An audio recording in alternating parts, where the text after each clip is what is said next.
हे छठ माता, आज आपकी इस वीडियो को जो भी लाइक करे उस व्यक्ति की हर मनोकामना को पूर्ण कर देना।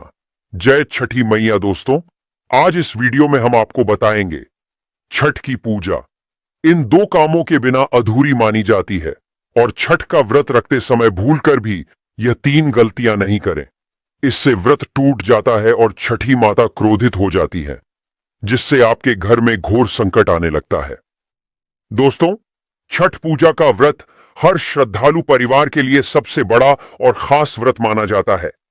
इस दिन व्रती अपनी श्रद्धा, संयम और सूर्य देव तथा छठ माई की कृपा के लिए निर्जल व्रत रखते हैं। लेकिन भक्तों, क्या आप जानते हैं कि छठ पूजा का व्रत दो कामों के बिना अधूरा माना जाता है? जी हां दोस्तों, अगर आपने इन दोनों कामों को नहीं किया तो चाहे जितना भी व्रत कर लो, छठ माई नाराज हो जाएंगी और व्रत का पूरा फल कभी नहीं मिलेगा। भक्तों, इस बार की छठ पूजा साधारण नहीं है, बल्कि यह पूरे 100 सालों बाद बन रहे दुर्लभ संयोग में पड़ रही है। इस दिन सूर्य और छठ माई का समय बहुत ही शुभ और मंगलकारी माना जा रहा है। ऐसे में इस बार की छठ पूजा आपके जीवन में सौभाग्य लेकर आएगी, लेकिन शर्त यही है कि आपसे कोई गलती ना हो। अगर भूलवश आपने यह दो काम नहीं किए तो छठ माई आपसे रूठ जाएंगी और इसका असर सीधे आपके जीवन और परिवार पर पड़ेगा। दोस्तों, हमारी जिम्मेदारी सिर्फ आपको सचेत करना है। अब मानना या न मानना पूरी तरह आपकी मर्जी है, लेकिन एक बात पक्की है कि अगर आपने हमारी बात मान ली और इस बार की छठ पूजा पर इन दो अनिवार्य कामों को कर लिया तो माई का वास आपके घर में होगा और आपके परिवार के जीवन में कभी कोई संकट नहीं आएगा। पूज्य गुरु जी भी अपनी कथा में कहते हैं कि छठ पूजा का व्रत तभी सफल होता है जब व्रती इन दो जरूरी कामों को करता है। अगर ये कार्य अधूरे रह गए तो छठ माई कभी माफ नहीं करती, बल्कि श्राप तक दे देती हैं।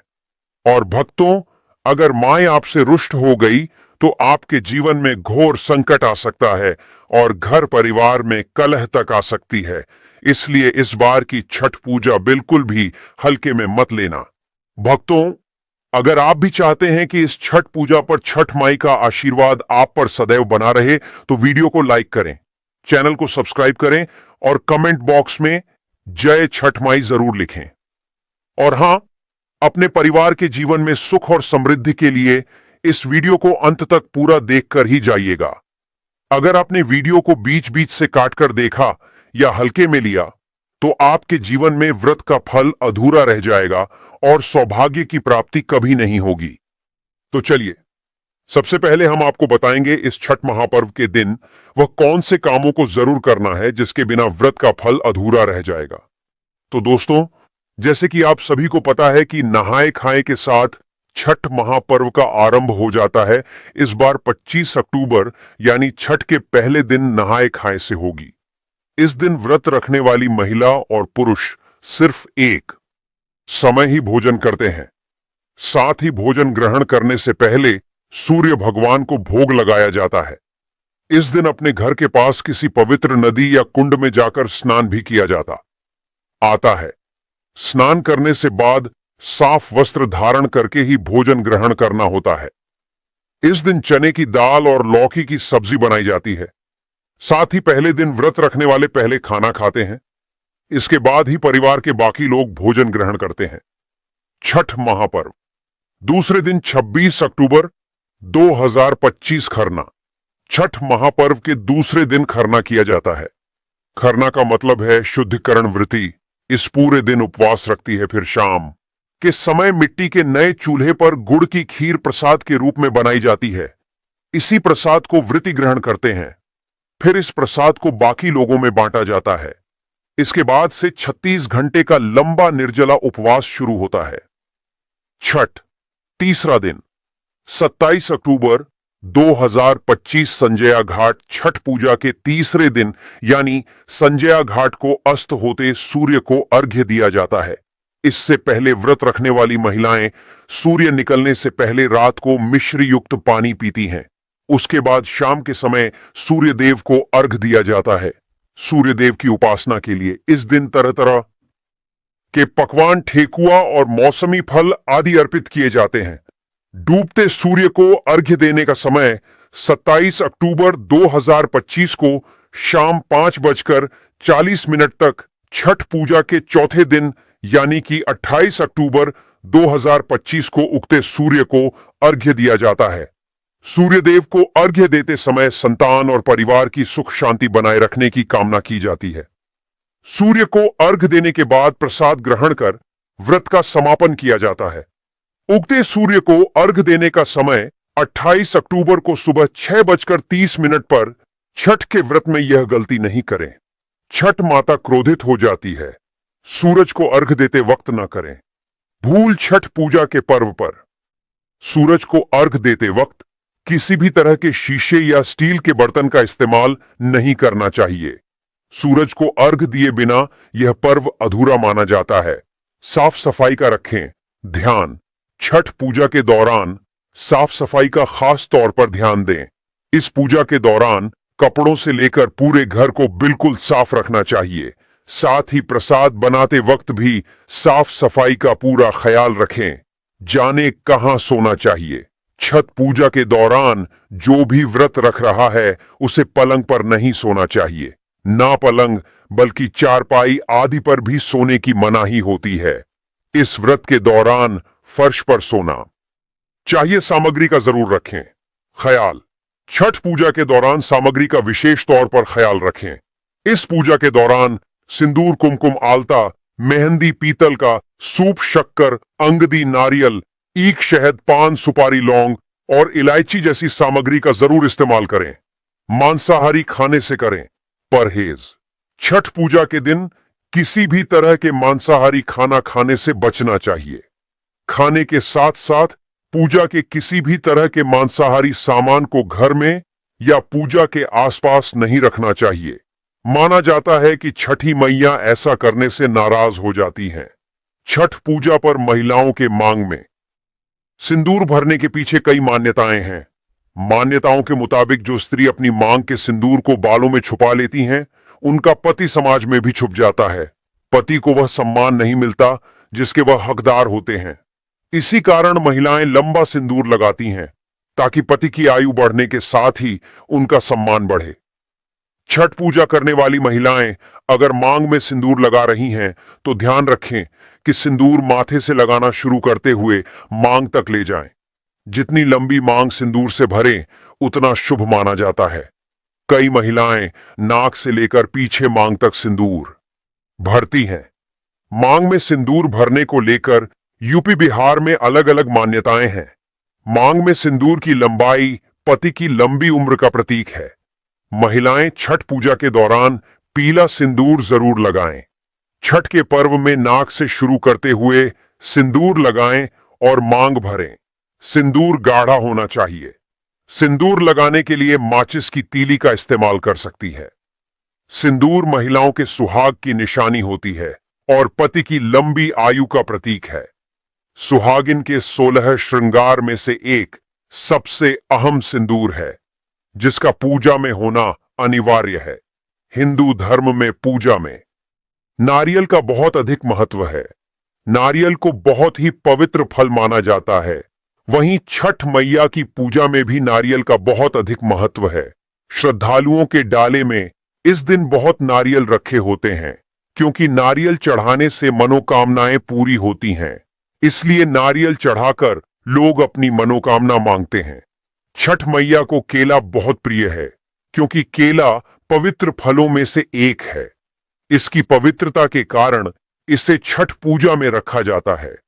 लोग मनोकामना पूर्ति के लिए छठ मैया को केले का घव्द भेंट करते हैं। बिहार और पूर्वांचल में इसकी खेती भी खूब होती है, जिसकी वजह से यह आसानी से उपलब्ध हो जाता है। छठ पूजा में गन्ने का होना जरूरी होता है। कई जगहों पर गन्ने का घर बनाया जाता है, जिसके नीचे छठ मैया की पूजा और आरती की जाती है। कहा जाता है कि इस तरह पूजा करने से घर में आनंद और समृद्धि आती है।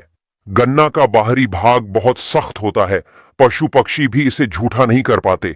यह पूरी तरह पवित्र होता है, इसलिए यह छठ मैया को बहुत प्रिय होता है। डाब नींबू को छठ पूजा में बहुत अधिक महत्व माना जाता है। सामान्य नींबू से बड़े आकार का एक नींबू होता है, उसे डाब नींबू कहते हैं। इसका स्वाद खट्टा मीठा होता है। यह आकार में बहुत बड़ा और इसका आवरण बहुत मोटा होता है। इस कारण इसे पक्षी या पशु झूठा नहीं करते हैं। इसकी पवित्रता बनी रहती है। यही कारण है कि छठ मैया को डाब नींबू बहुत प्रिय है। सुपारी बेहद सख्त फल है। इसके बिना कोई पूजा पूरी नहीं मानी जाती है, इसलिए इसे छठ मैया की पूजा में भी रखा जाता है। बेहद सख्त और आवरण में रहने की वजह से इसे भी पशु पक्षी झूठा नहीं कर पाते। यह पवित्र फल में गिना जाता है, इसलिए यह छठ मैया को प्रिय है। जल में फलने वाला फल है जल सिंघारा। यह माता लक्ष्मी को भी प्रिय है। जल में होने के कारण यह बहुत पवित्र मोटे आवरण होने की वजह से यह किसी पशु पक्षी द्वारा झूठा फल नहीं माना जाता है, इसलिए यह छठ मैया को प्रिय फल होता है। इसे भी पूजा में जरूर रखना चाहिए। 36 घंटे का यह कठिन निर्जल व्रत गर्भवती धात्री एवं मधुमेह से पीड़ित महिलाओं के स्वास्थ्य के लिए हानिकारक हो सकता है। उनका कहना है कि व्रत रखना अपरिहार्य हो तो गर्भवती एवं धात्री महिलाएं बीच में पानी एवं जूस का भरपूर सेवन करें ताकि शरीर में जल स्तर बना रहे। ऐसा ना करने पर तमाम दुष्परिणाम संभावित हैं। उन्होंने सामान्य व्रती महिलाओं को व्रत के प्रारंभ होने के पूर्व भरपूर मात्रा में पानी एवं फल के जूस का सेवन करने की सलाह दी है। शुगर से ग्रसित महिलाओं को उन्होंने व्रत से दूर रहने की सलाह दी है। व्रत न तोड़ पाने की दशा में उन्होंने व्रत प्रारंभ होने के पूर्व दवा का सेवन न करने को कहा है। व्रत तोड़ने या पारण के दौरान उन्होंने शुगर से पीड़ित महिलाओं को हल्का खाना लेने को कहा है। पारण के दौरान या बाद में दवा का सेवन करने को कहा है। चेतावनी दी कि व्रत टूटते ही शुगर की दवा खाली पेट कदापि ना ले। छठ व्रत कथा। दिवाली के 6 दिन बाद छठ मनाया जाता है। छठ के महाव्रत को करना अत्यंत पुण्यदायक है। छठ व्रत सबसे महत्वपूर्ण रात्रि कार्तिक शुक्ल षष्ठी तिथि को होता है। सूर्योपासना का यह महापर्व 4 दिनों तक मनाया जाता है। छठ मैया को संतान देने वाली माता के नाम से भी जाना जाता है। मान्यता है कि यह पर्व संतान के लिए मनाया जाता है। खासकर वह जोड़े जिन्हें संतान की प्राप्ति नहीं हुई है तो वह छठ का व्रत रखते हैं। वहीं सभी अपने बच्चों की सुख शांति के लिए मनाते हैं। लेकिन क्या आप जानते हैं, कुछ ऐसी महिलाएं भी हैं जिन्हें छठ पूजा का व्रत गलती से भी नहीं रखना चाहिए। यह सबसे बड़ा घोर पाप माना जाता है। महिलाएं ऐसी गलती कभी ना करें। तो चलिए जानते हैं। शास्त्रों के अनुसार जो लोग अधूरी शादी करते हैं वह शास्त्र का अपमान करते हैं। अधूरी शादी जैसे कि कोर्ट मैरिज और शादी के बिना ही संतान की उत्पत्ति कर देना सबसे बड़ा पाप है। ऐसे में छठ पूजा का व्रत ऐसे लोगों को अपनी संतान के लिए कभी नहीं रखना चाहिए, क्योंकि आपने हिंदू रीति रिवाजों के अनुसार 7 फेरे नहीं लिए हैं। और वहीं बिन शादी के जब ऐसे लोग साथ में रहते हैं तो समाज में ऐसा रिश्ता कलंकित होता है। दोस्तों, बहुत से लोग ऐसे हैं जो भागकर शादी करते हैं और परिवार को दुखी कर देते हैं, माता पिता को समाज में कलंकित कर देते हैं, माता पिता को रुलाते हैं, परिवार को रुलाते हैं, समाज को बदनाम करते हैं। ऐसे लोग पूरे जनजीवन समस्त संसार के लिए श्रापित हैं। देखिए, परिवार को रुलाकर हमेशा रिश्ते अनर्थी होते हैं, रिश्ते जुड़ते नहीं हैं। इसीलिए जो लोग भागकर शादी करते हैं और कोर्ट मैरिज कर लेते हैं, 7 फेरे नहीं लेते हैं, हिंदू रीति रिवाज के साथ शादी नहीं करते, विवाह नहीं करते, तो उनके लिए यह व्रत उचित नहीं है। 7 फेरे का मतलब होता है आपने अग्निदेव का आशीर्वाद लिया, 33 कोटि देवी देवता का आशीर्वाद लिया, मां बाप का आशीर्वाद लिया, परिवार का आशीर्वाद लिया, समाज को सम्मान दिया। मतलब अब आप पूज्य योग्य हैं, आप भगवान की सेवा कर सकते हैं, आप कोई भी व्रत आदि परंपरा के साथ कर सकते हैं।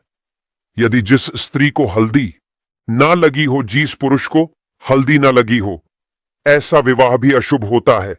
शादी में हल्दी अवश्य लगना चाहिए, तभी ही आप व्रत आदि रख सकते हैं, पूजा पाठ कर सकते हैं, किसी भी मांगलिक कार्य में आप शामिल हो सकते हैं।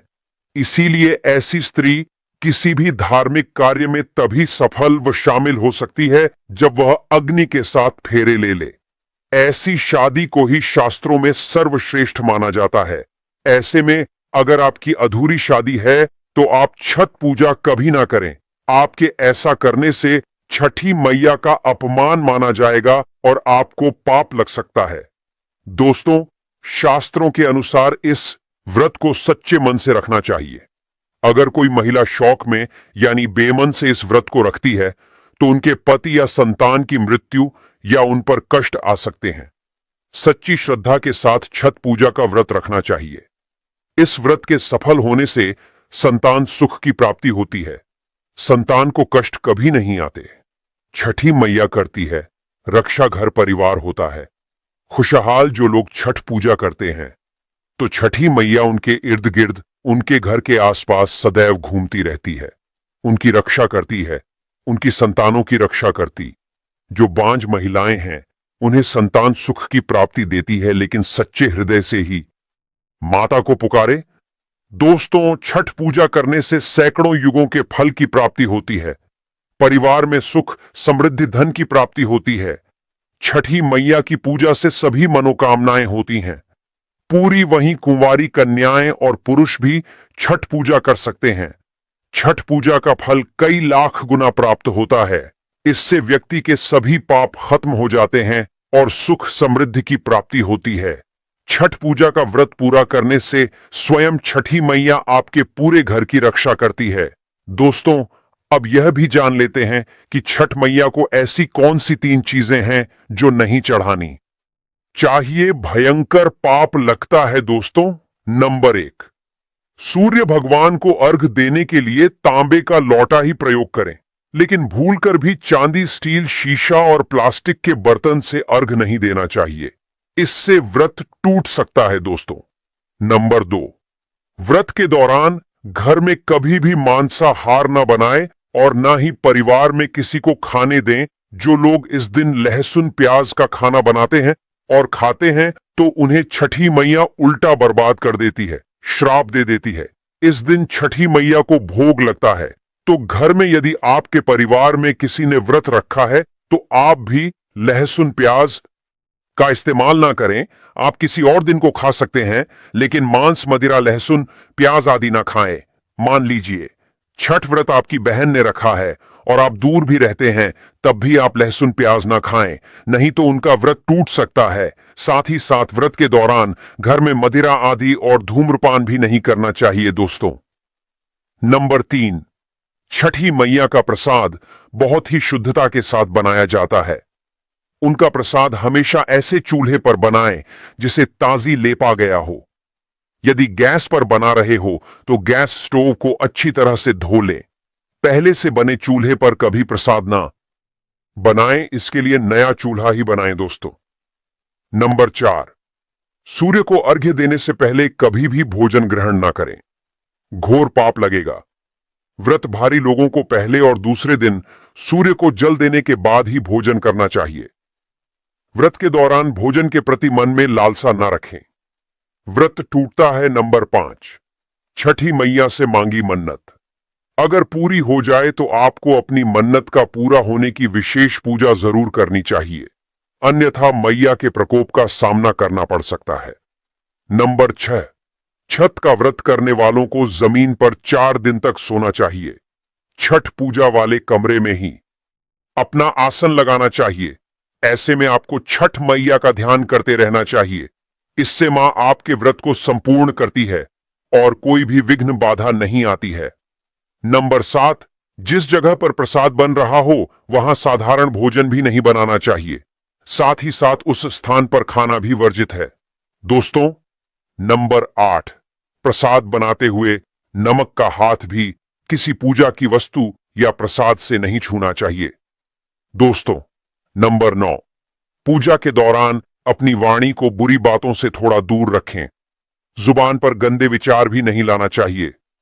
छठी मैया का आशीर्वाद पाने के लिए मन में गंदे विचार नहीं लाने चाहिए। नंबर 10, घर में पूजा के दौरान झूठे बर्तन और गंदे कपड़ों का ढेर बिल्कुल नहीं होना चाहिए। इससे छठी मैया क्रोधित हो जाती है और व्रत टूट जाता है। छठी मैया को साफ सफाई बहुत पसंद है। व्रत के दौरान अपने घर को साफ सुथरा रखें और गंगा जल से छिड़काव अवश्य कर लें। इससे पूरा घर पवित्र हो जाता है और छठी मैया का आशीर्वाद प्राप्त हो जाता है। दोस्तों, आज हम आपको छठी मैया की कृपा पाने के लिए एक ऐसा उपाय बताएंगे जिससे आप सबसे जल्दी करोड़पति हो जाएंगे। मैं छठी मैया की सौगंध खाता हूं, अगर आपने यह उपाय कर लिया तो आपको दुनिया की कोई भी महाशक्ति, कोई भी व्यक्ति करोड़पति होने से, धनी होने से, धन, ऐश्वर्य, प्रगति, सौभाग्यशाली, उत्तम जीवन साथी, धन संपदा, सकारा, ऊर्जा प्राप्त करने से कोई नहीं रोक पाएगा।